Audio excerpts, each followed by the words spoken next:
Segala puji bagi Allah yang telah memberikan kepada kita kesehatan. Dengan kesehatan ini kita dapat berkumpul di tempat yang sederhana ini. Salawat berserta salam tidak lupa kepada Nabi Muhammad SAW, karena dengan jasa beliau kita dapat hadir dengan beraneka ragam ilmu pengetahuan. Dengan mengucapkan Bismillahirrahmanirrahim, acara silaturahmi temu ramah para caleg dengan para masyarakat dalam pemukiman rantau panjang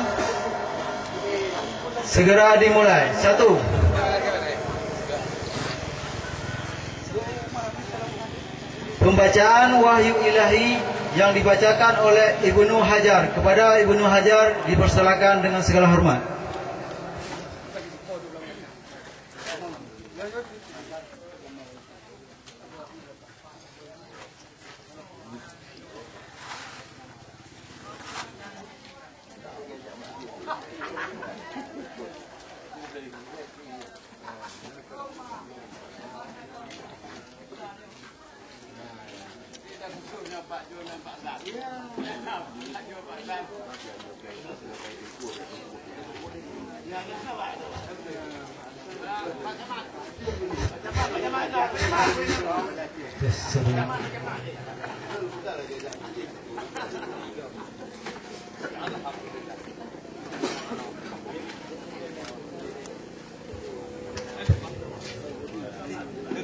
Assalamualaikum warahmatullahi wabarakatuh.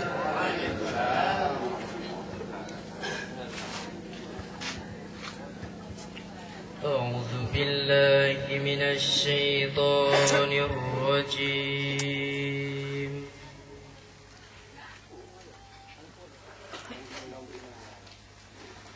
Bismillahirrahmanirrahim.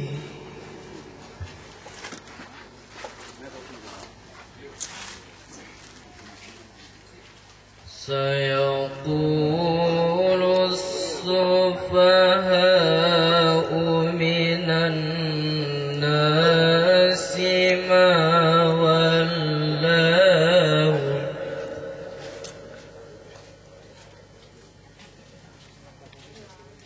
minan nasi ma wallahum an qiblatihim allati kanu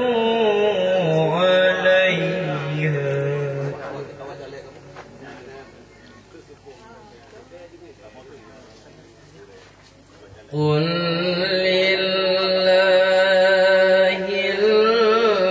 المشرق